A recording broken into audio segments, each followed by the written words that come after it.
Franco n'a pu prendre Madrid, mais n'a pas renoncé à s'emparer de la capitale, qu'il cherche à encercler pour l'isoler de ses bases de ravitaillement. Dans ce but, le 6 février, il lance sur un front de 18 km une attaque en tenaille à travers la rivière Jarama pour couper la route de Valence à Madrid. Les franquistes disposent de 40 000 hommes et d'une centaine de blindés.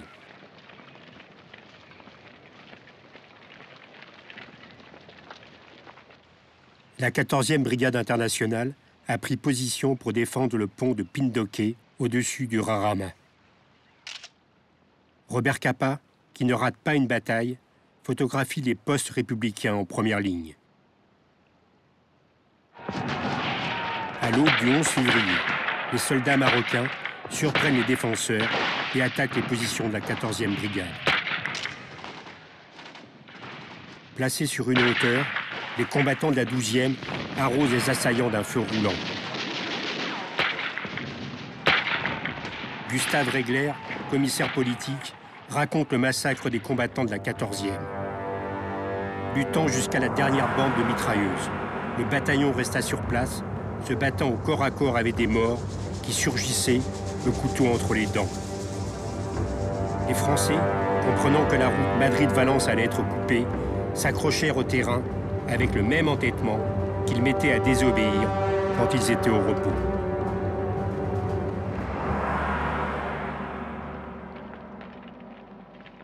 Les 11e et 15e brigades internationales sont appelées à leur tour en renfort.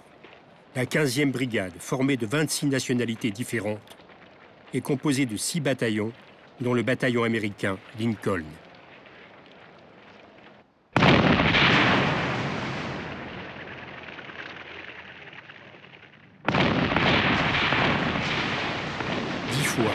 Les hommes se lancent à découvert face à des mitrailleuses qui crachent la mort.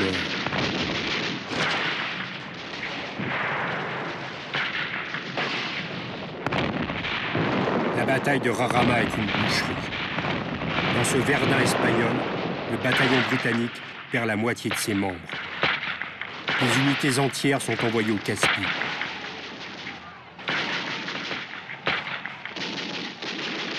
Les brigadistes se font hacher sur place pour quelques arpents de terre. 2000 sont mis hors de combat.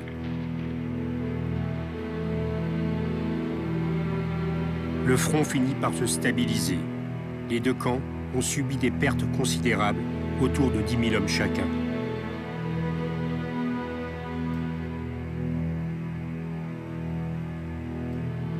Les soldats de la République ont réussi à garder le contrôle de la route Madrid-Valence.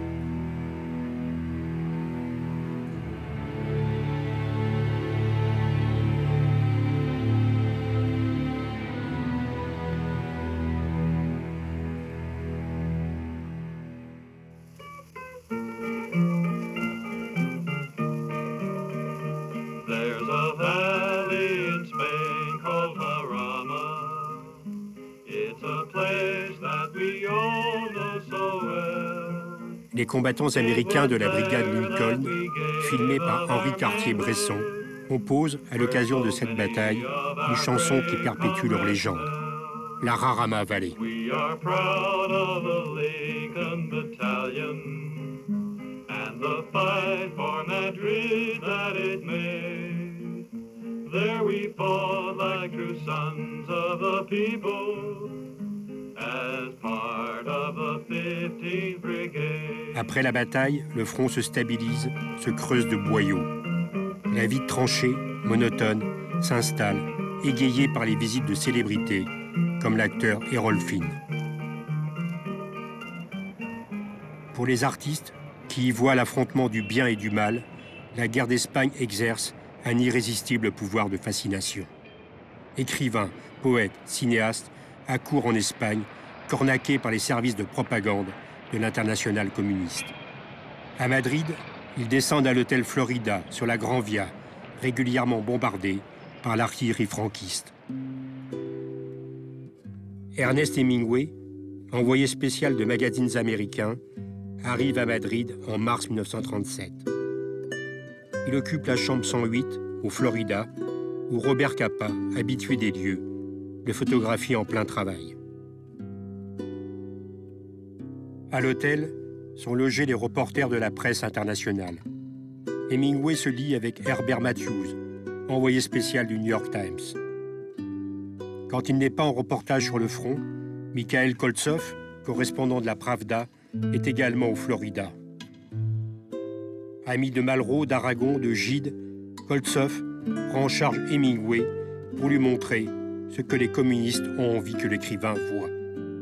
Étrange personnage, à l'intelligence éblouissante, polyglotte, Koltsov rédige des rapports au NKVD où il dénonce les hérétiques. Il inspirera à Hemingway qu'il fascine le personnage de Karpov dans Pour qui sonne le glas. John Dos Passos, auréolé par la gloire de Manhattan Transfer, arrive également au Florida. « Qu'est-ce que tu as apporté comme Boustify ?» lui demande Hemingway, qui accumule des provisions dans sa chambre. Quand les bombes tombent un peu trop près, les célébrités du Florida se retrouvent dans la rue, en pyjama.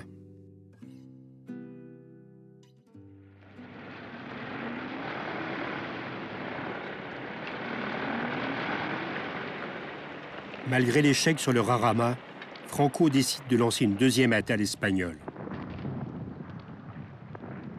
Mussolini veut une victoire. Il se fixe comme objectif la prise de Guadalajara, une petite ville à une cinquantaine de kilomètres au nord-est de Madrid. Le 8 mars, 35 000 soldats italiens attaquent avec une division blindée et foncent à travers les lignes républicaines. Dans un premier temps, ils avancent rapidement.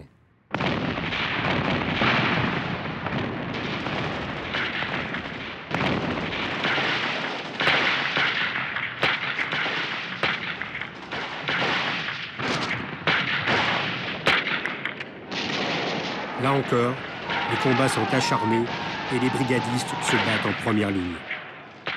La 12e brigade internationale, en particulier, joue un rôle décisif. Les Italiens du bataillon Garibaldi se trouvent face aux fascistes italiens.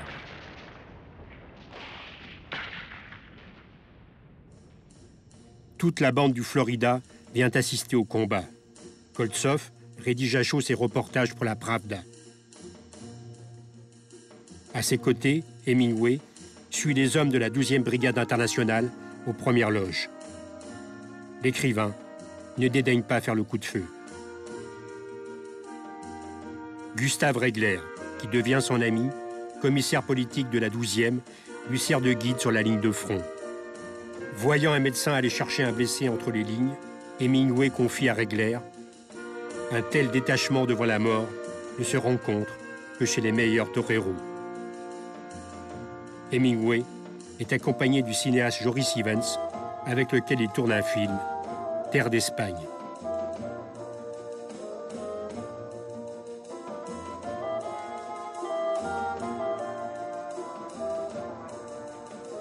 Les républicains brisent l'offensive italienne et contre-attaquent. Les soldats de Mussolini refluent en désordre et abandonnent sur place des tonnes de matériel et des milliers de prisonniers.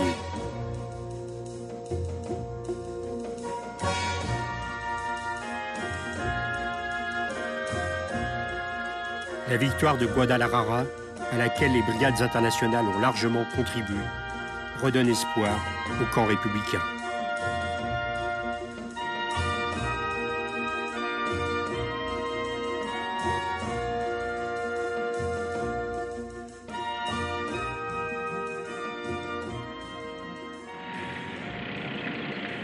Cinq mois de batailles acharnées autour de Madrid n'ont pas permis à Franco de prendre la capitale.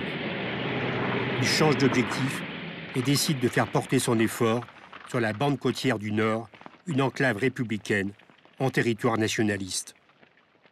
Le 31 mars 1937, les troupes de Franco attaquent. Dans cette région montagneuse, la Légion Condor, envoyée par Hitler, est un atout décisif. Les stratèges nazis font pilonner les villes et villages afin d'expérimenter les effets de la terreur aérienne sur la population.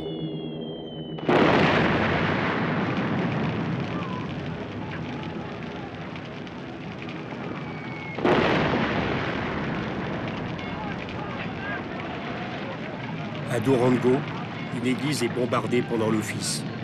Dans toute la ville, on relève 250 corps.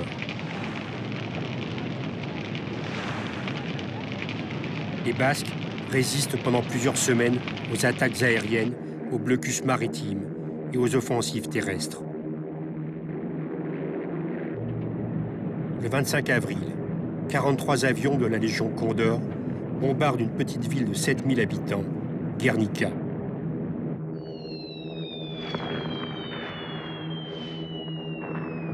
En ce jour de marché, il y a foule autour des étals et du bétail. Pendant 2 heures, la ville est recouverte d'un tapis de bombes. Des vaches sont éventrées dans un bruit d'apocalypse.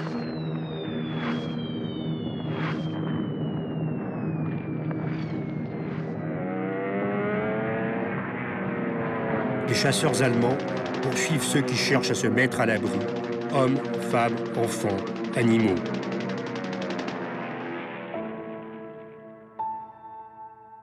Il y a 1654 morts et 800 blessés. Il ne reste de Guernica qu'un squelette calciné.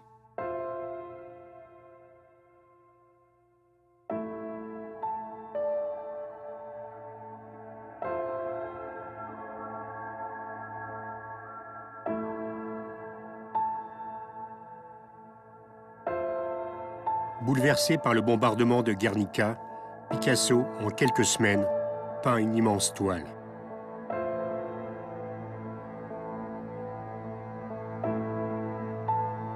Lors de l'exposition universelle de 1937 à Paris, la présentation du tableau Guernica dans le pavillon de la République espagnole fait sensation.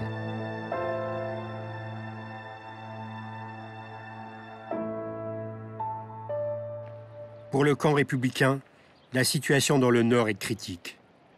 Afin de soulager ce front, l'état-major décide d'une opération dans la Sierra de Guadarrama, au nord de Madrid, avec l'objectif de prendre Ségovie. Gerda Taro, muni de son Leica, et Robert Capa, qui a une petite caméra Eyemo, suivent également les troupes républicaines. Capa filme les chars, un homme au téléphone, les officiers penchés sur une carte.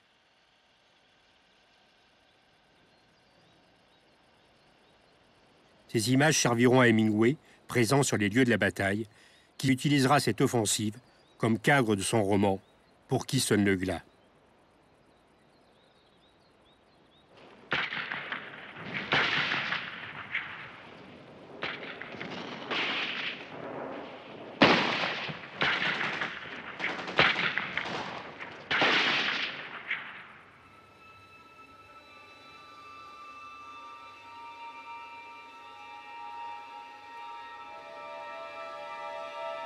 Mille hommes de la 14e brigade internationale laissent leur vie dans une attaque inutile. Les combattants se sentent sacrifiés pour rien.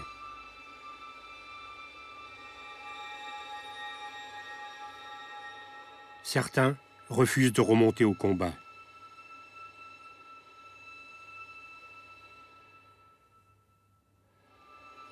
Un capitaine désigne 5 hommes et les abat l'un après l'autre d'une balle dans la tête, à la manière soviétique.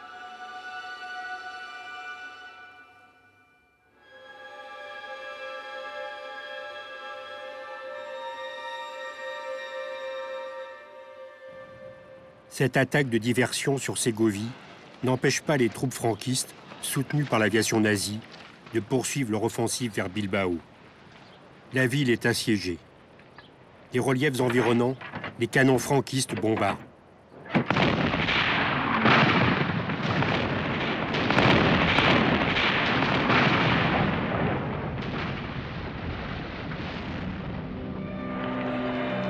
Robert Capa réussit à pénétrer dans Bilbao, où les sirènes, qui annoncent les attaques aériennes, retentissent jusqu'à 15 et 20 fois dans une seule matinée. Capa passe 10 jours parmi la population assiégée.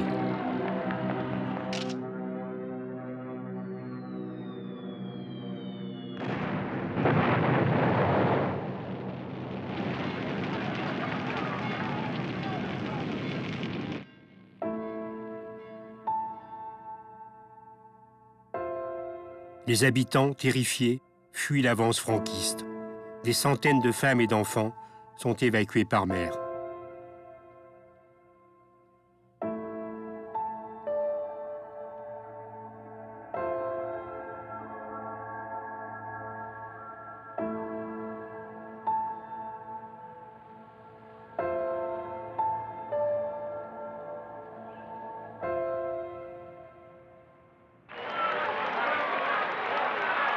Les troupes de Franco entrent dans Bilbao le 19 juin 1937. Elles sont accueillies avec ferveur par une partie de la population. En quelques semaines, malgré une résistance désespérée, l'enclave républicaine du Nord est tombée dans l'escarcelle de Franco.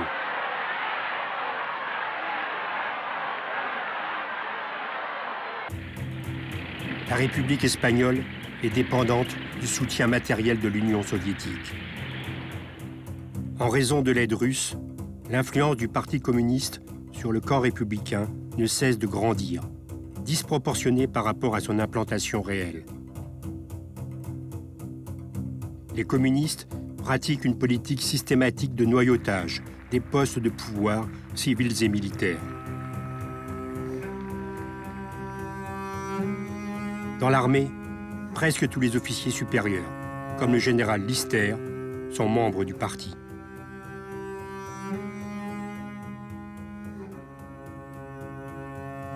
Les tensions et les affrontements se multiplient entre l'aile libertaire, qui privilégie la révolution sociale, et l'aile communiste, qui veut avant tout restaurer un État et faire la guerre.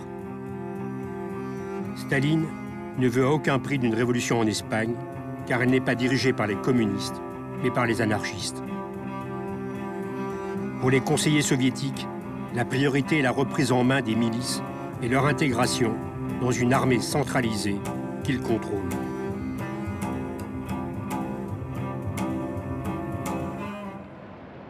C'est à Barcelone, dans une région où la collectivisation des terres et des entreprises a été poussée plus loin qu'ailleurs, que la tension est la plus forte.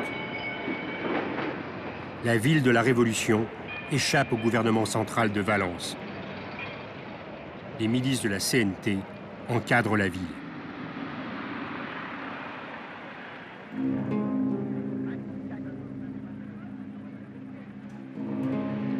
Outre les libertaires, un petit parti marxiste anti-stalinien, le POUM, y est influent. Le POUM, dirigé par Andrés Nin, est le seul parti qui dénonce les purges staliniennes. Pour les communistes, c'est l'ennemi à abattre. Les conseillers soviétiques veulent en finir avec cette poche libertaire et autonome de la Catalogne, rétive à la centralisation et à l'orthodoxie communiste. La Pravda prévient, l'élimination des trotskistes et des anarchistes a commencé et se poursuivra avec la même énergie qu'en URSS.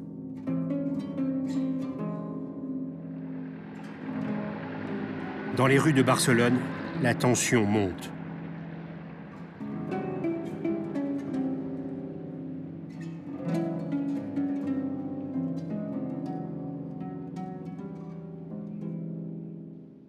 George Orwell, de retour du front pour une permission, rencontre le 28 avril 1937 Dos Passos, en partance pour la France. Orwell raconte à l'écrivain américain, sympathisant des anarchistes, l'atmosphère de haine dans la capitale catalane. Dos Passos commente « Staline fournit des armes aux républicains, mais ajoute la terreur en prime. C'est la recette idéale pour que les fascistes remportent la victoire. » Au cours de ce même séjour à Barcelone, Dos Passos a un entretien avec Andrés Nin, le leader du POUM, révolutionnaire romantique, anti-stalinien virulent, pris entre deux feux, les communistes et les fascistes. Le 3 mai, des gardes d'assaut tentent de reprendre, place de la Catalogne, le contrôle du central téléphonique de Barcelone, gardé depuis juillet 1936 par les miliciens anarchistes de la CNT. Cette attaque met le feu aux poudres. En quelques heures, la ville se couvre de barricades. D'un côté, on trouve les militants du POUM, les anarchistes de la CNT, les amis de Durruti. De l'autre, les communistes et les forces du gouvernement qui envoient des renforts en hommes. Une colonne de chars entre dans la ville. Orwell fait le coup de feu du côté du POUM.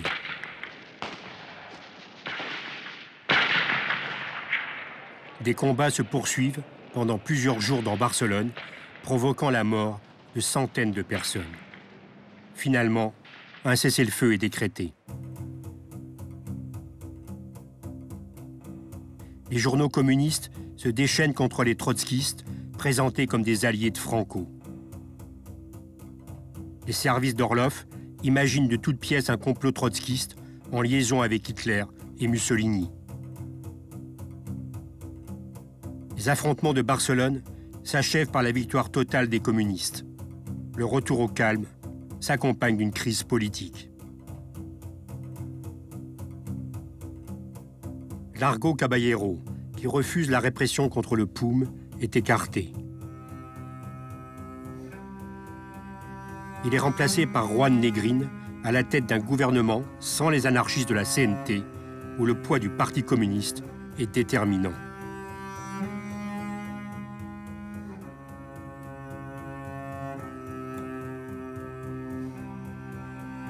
Les dirigeants du POUM sont arrêtés et torturés par les agents soviétiques du NKVD. Dans toute l'Espagne, c'est la chasse aux sorcières. Andrés Nin est enlevé, affreusement torturé et assassiné par les hommes d'Orlov.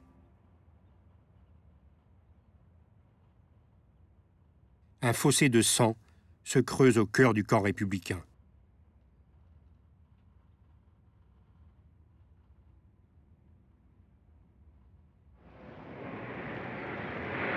En août 1937 est créé le CIM, Service d'investigation militaire, une police politique de 6000 hommes sous contrôle communiste. Le CIM arrête, exécute, dans des prisons secrètes appelées tchékas. Le camp républicain s'apparente de plus en plus à un camp soviétique. Orwell, qui a dû se cacher pour échapper à la répression stalinienne, repart combattre sur le front d'Aragon, dans la colonne du POUM. Les journaux en provenance de Barcelone sont interceptés pour que les combattants n'apprennent pas qu'au même moment, leurs camarades, accusés de trahison, sont arrêtés et exécutés. George Orwell, dont la tête, à cause de sa haute taille, dépasse de la tranchée, reçoit une balle dans la gorge et doit quitter le front. La guerre d'Espagne est finie pour lui.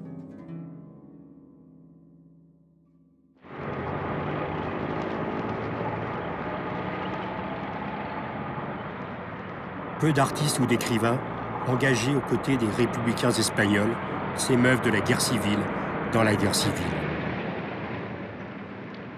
Le 4 juillet 1937, s'ouvre à Valence, dans la grande salle de l'Hôtel de Ville, un congrès international pour la culture organisé par les services de propagande de l'Internationale communiste. 200 écrivains de 26 pays viennent apporter leur soutien à la cause républicaine. Malraux est l'un des principaux orateurs. Au nom du combat contre Franco, Malraux ne dit mot sur la réalité de la répression menée par les communistes. Il choisit l'efficacité plutôt que la vérité. Le gratin des lettres mondiales est présent. Gustave Regler, José Bergamín, Tristan Tzara, Octavio Paz, Pablo Neruda, Louis Aragon, Paul Nizan, Anna Segers, Mikhail Koltsov participent au congrès. L'écrivain allemand Ludwig Schrен, commissaire politique dans les brigades internationales, déclare « Le rôle des écrivains qui combattent pour la liberté ne consiste pas à écrire des histoires, mais à faire l'histoire. » La photographe Gerda Taro a délaissé momentanément le champ de bataille pour immortaliser les hommes de plume.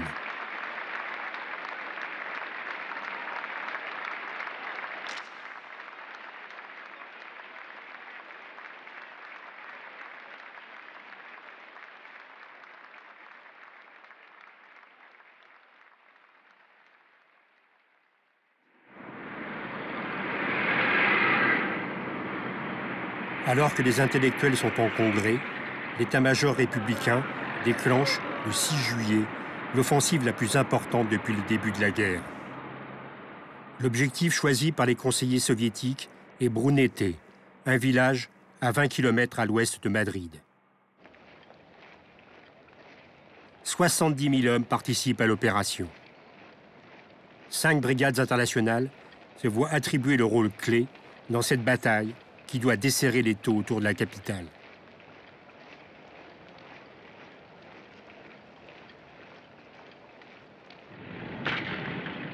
Dans un premier temps, les forces républicaines, appuyées par les chars, réussissent à avancer.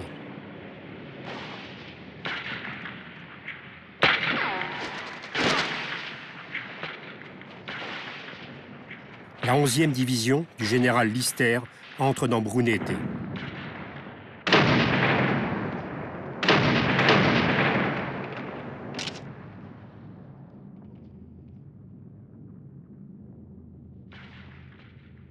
Gerda Taro ouvre la bataille pour le journal Ce Soir.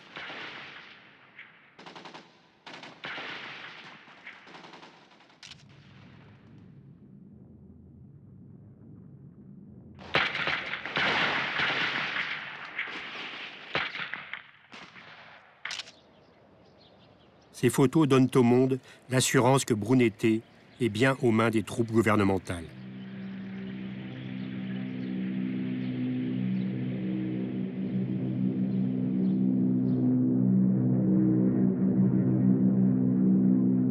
Mais Franco fait donner les bombardiers et les chasseurs de la Légion Condor, qui déversent un déluge de feu sur les divisions républicaines, à découvert sur ce plateau brûlé par le soleil.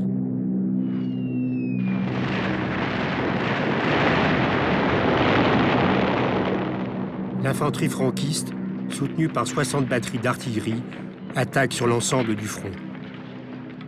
Les brigadistes, qui ont des pertes terribles, doivent décrocher. Brunete est reprise. La retraite tourne à la débandade. En fin d'après-midi, le dimanche 25 juillet, Gerda Taro est écrasée, tragique dérision, par un char républicain qui a échappé au contrôle de son conducteur. Elle meurt le lendemain dans d'affreuses souffrances. Quand je pense à tous les gens extraordinaires qui sont morts au cours de cette guerre, j'ai l'impression qu'il n'est pas juste que je sois encore en vie, avait été écrit juste avant sa mort. Robert Capa ne se consolera jamais de la perte de Gerda.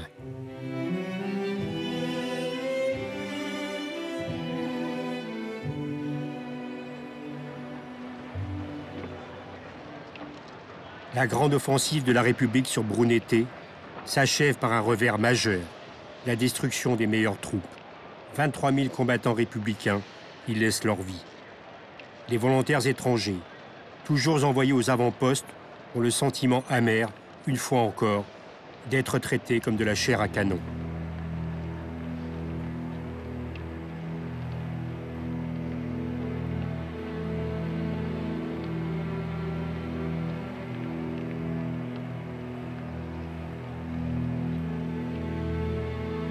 Plusieurs cas de mutinerie sont signalés chez les Américains et les Britanniques de la 13e brigade qui viennent de passer 150 jours consécutifs au front.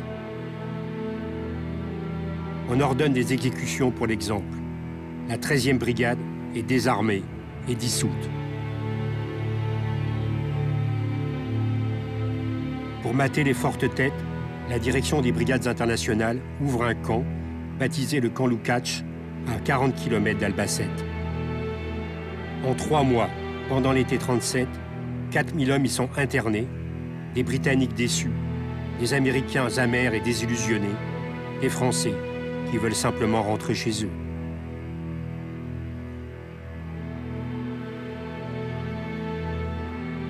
À l'automne 1937, le moral des brigadistes internationaux est proche de zéro.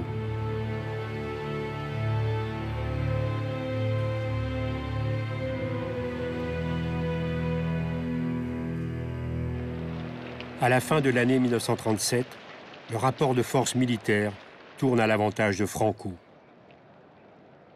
L'occupation totale du nord de l'Espagne fait pencher la balance en faveur du camp nationaliste qui récupère les usines d'armement du Pays basque, l'industrie lourde de Bilbao, le charbon et le fer des Asturies.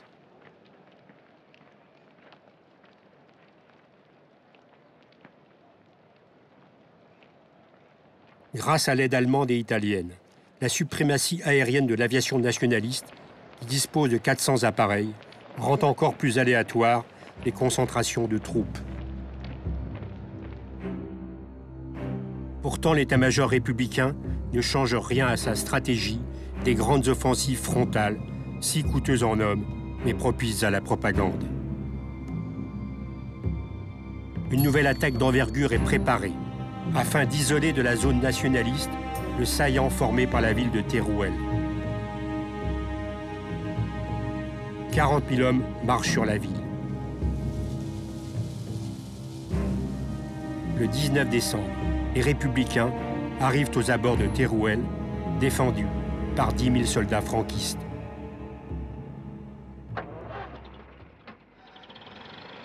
Hemingway part pour le front.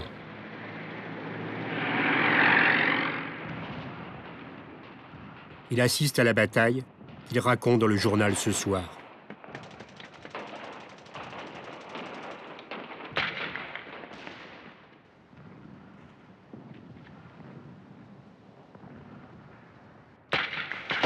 Robert Capa est également à pied d'œuvre le 21 décembre.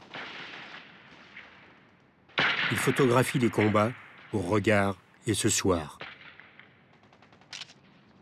Capa se joint à un détachement de dynamiteurs qui entreprennent une attaque directe et s'ouvrent un chemin à la grenade.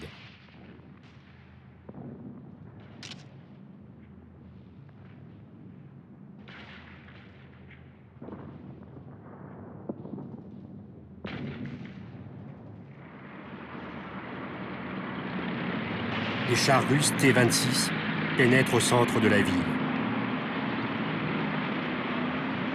Le 8 janvier, la garnison franquiste capitule. La ville est prise. Pour fêter la victoire, le chanteur Paul Robeson, venu des États-Unis, interprète des Negro Spirituals toute la nuit devant les combattants des brigades internationales.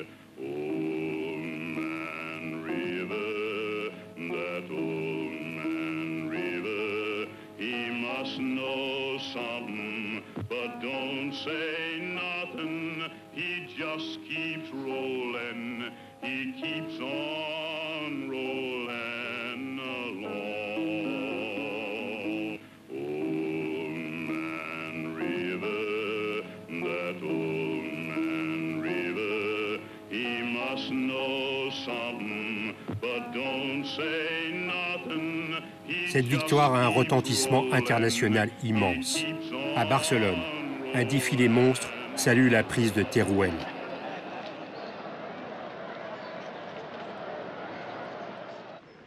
Mais Franco ne veut pas laisser la ville au camp adverse. Il ordonne de ramener des troupes fraîches et lance la contre-attaque par un froid sibérien. 75 000 soldats nationalistes partent à l'assaut des positions républicaines. La ville est devenue un symbole.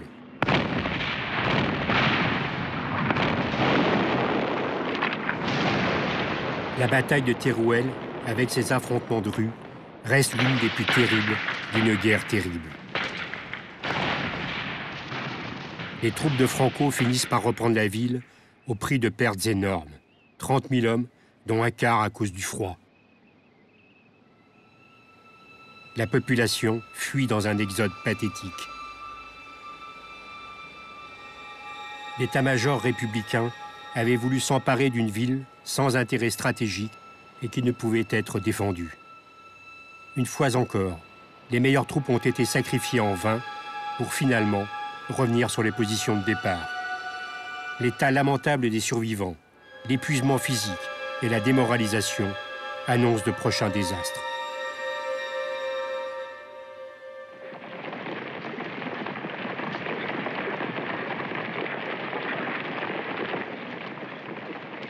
Franco ne laisse pas au camp républicain le temps de souffler. Juste après la bataille de Teruel, il lance une offensive qui va être pour la République le commencement de la fin. Le 9 mars, 150 000 soldats nationalistes, appuyés par 200 chars, 600 avions, 700 canons, attaquent sur 100 km de front une armée républicaine à bout de force. Devant la supériorité numérique et militaire des troupes franquistes, la retraite se transforme en débandade, puis en débâcle. Le front est rompu.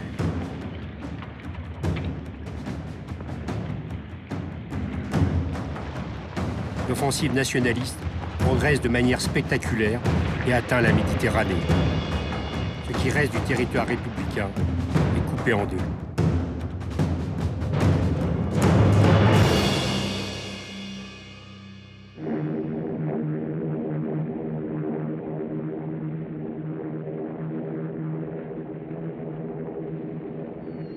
Depuis le début de l'année 1938, Barcelone est bombardée par l'aviation franquiste. Du 16 au 18 mars, 17 vagues d'avions, allemands et italiens, se succèdent sur une ville dépourvue de DCA.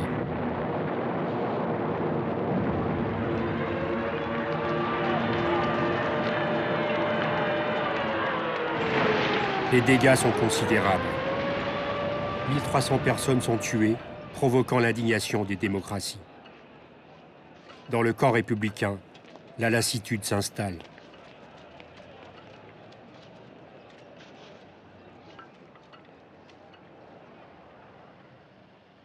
Dans la ville martyrisée, Malraux commence en juillet le tournage d'un film, Sierra de Teruel, inspiré de l'aventure avec son escadrille.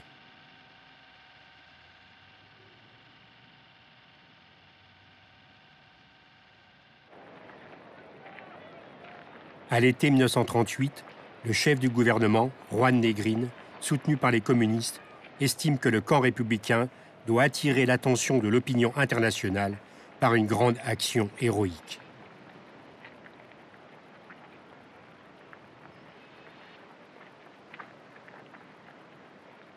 Il décide une vaste offensive pour rejeter les troupes nationalistes du corridor qu'elles occupent entre les deux zones républicaines. L'objectif est d'attaquer sur l'Èbre. Une armée est rassemblée pour cette bataille de la dernière chance. 80 000 hommes sont acheminés en grand secret vers le fleuve.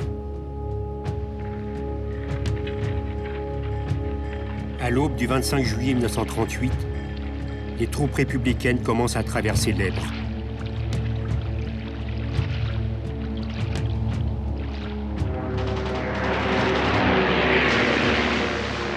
La 14e brigade internationale, prise sous un faux mourir, perd 1200 hommes en 24 heures.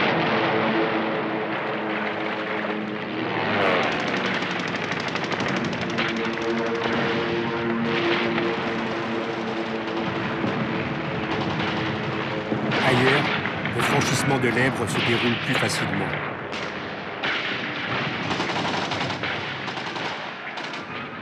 Les troupes républicaines progressent de plusieurs kilomètres sur l'autre rive. Au bout d'une semaine, le 1er août, l'offensive est brisée. Le front se stabilise. Les deux camps s'installent et creusent des tranchées.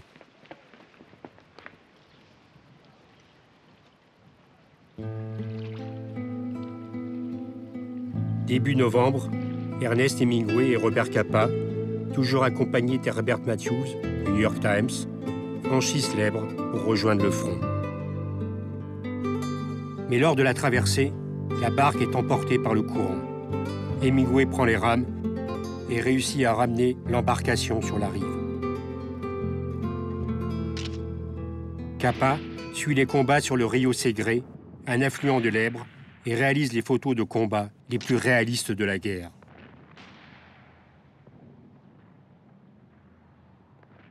Après 100 jours de combats terribles, les républicains, pilonnés par plus de 300 avions, repassent l'Èbre. Les survivants réoccupent leur position de départ. 70 000 républicains ont été mis hors de combat, 60 000 du côté nationaliste. C'est le dernier épisode de la geste héroïque de la République espagnole à l'agonie. Mal conçue, mal exécutée, prolongée au-delà du raisonnable, l'offensive sur l'Èbre est un désastre. Elle laisse les derniers bastions républicains désarmés et sans défense. Les brigades internationales ont perdu dans ce combat vain leur dernière force matérielle et morale.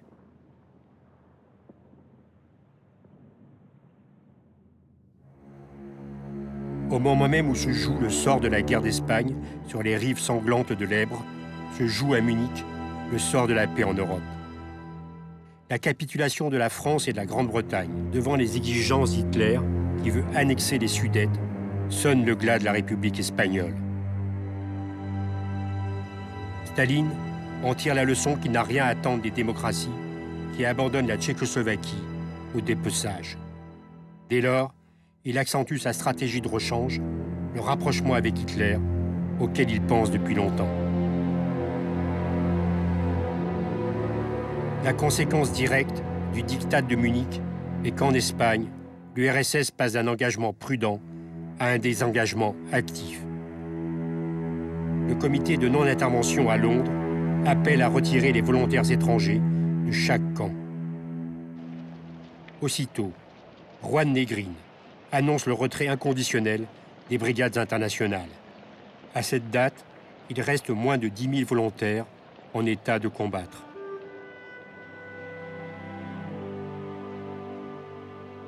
Les survivants glorieux des combats perdus de Brunete, de Teruel, de l'Èbre sont rassemblés le 25 octobre pour une cérémonie où le chef du gouvernement Juan Negrín et André Martí célèbrent leur courage. Robert Capa fixe sur la pellicule ces instants d'émotion.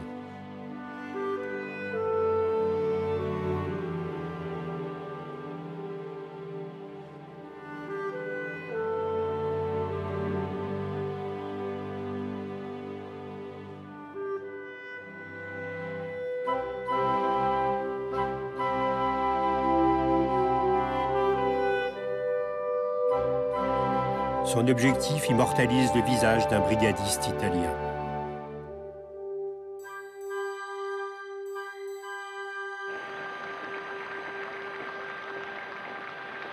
Trois jours plus tard, le 28 octobre 1938, c'est la Despedida, le défilé des adieux. 2 ans, presque jour pour jour après leur arrivée triomphale, les brigades internationales défilent sur l'avenue Diagonale, en plein cœur de Barcelone.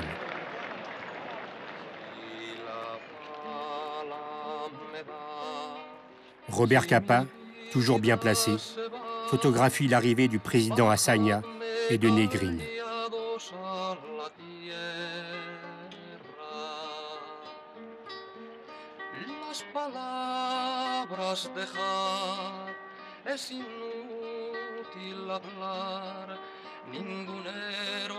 La Pasionaria lance aux hommes qui défilent « Vous pouvez partir fièrement, vous êtes l'histoire, vous êtes la légende ».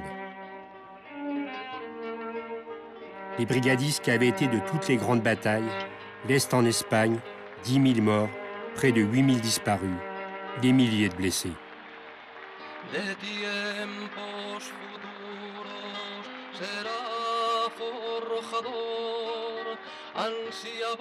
Hemingway assiste au cortège des vaincus de l'histoire.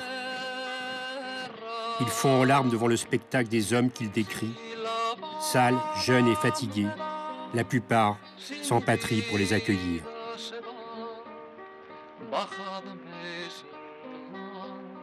Malraux, présent dans la foule, dira « C'était toute la Révolution qui s'en allait ».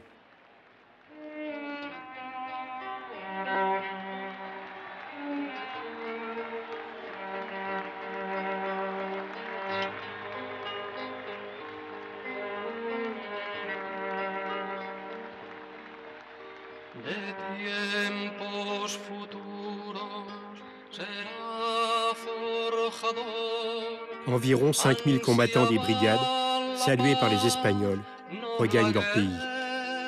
Ils sont accueillis en grande pompe en France.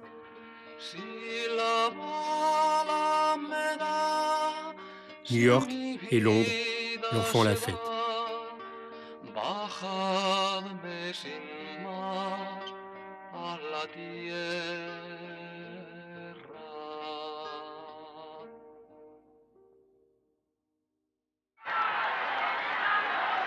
Le 26 janvier 1939, les troupes de Franco entrent dans Barcelone, dont les habitants semblent avoir changé de camp.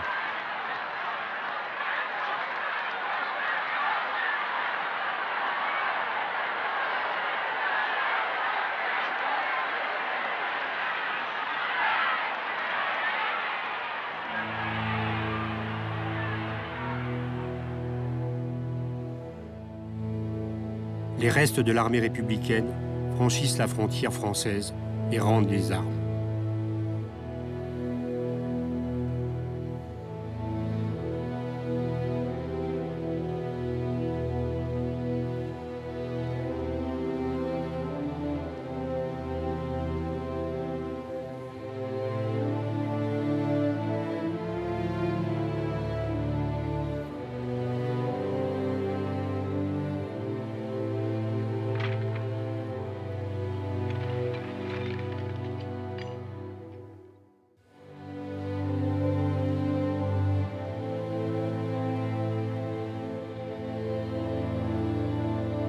« 500 000 Espagnols fuient vers la France en un lamentable cortège de réfugiés.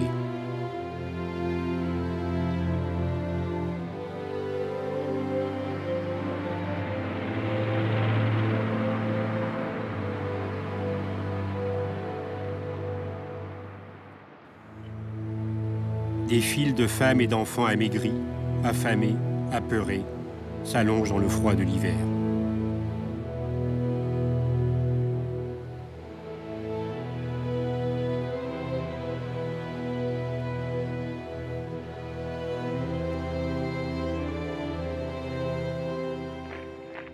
La guerre d'Espagne est finie.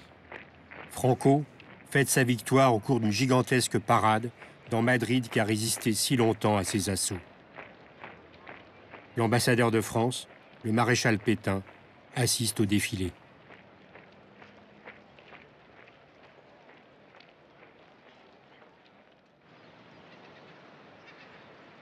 Le gouvernement français enferme les républicains espagnols dans des camps, à Argelès, au Vernet, à Saint-Cyprien, à Gurs, dans des conditions matérielles épouvantables. Parmi eux, plus de 5000 militants antifascistes, allemands, italiens, autrichiens, hongrois, polonais, qui avaient fui leur pays pour combattre le fascisme dans les rangs des brigades. C'est derrière les barbelés qu'ils apprennent, le 23 août 1939, la signature du pacte germano-soviétique. L'occasion tragique pour ces hommes admirables de s'interroger sur le sens du sacrifice de leurs camarades restés sur la terre d'Espagne.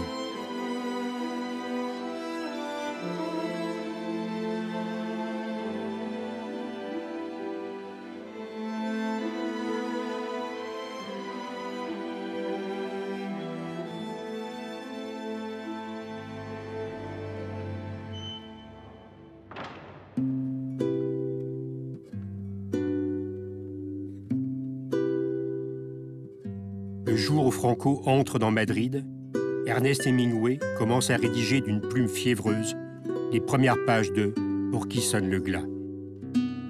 À la fin du mois de janvier 1939, John Dos Passos met un point final à son roman « Aventure d'un jeune homme ».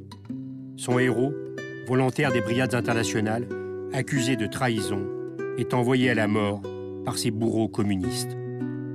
Dans son roman « L'espoir », paru en 1937, Malraux confronte l'illusion lyrique à la terrible réalité.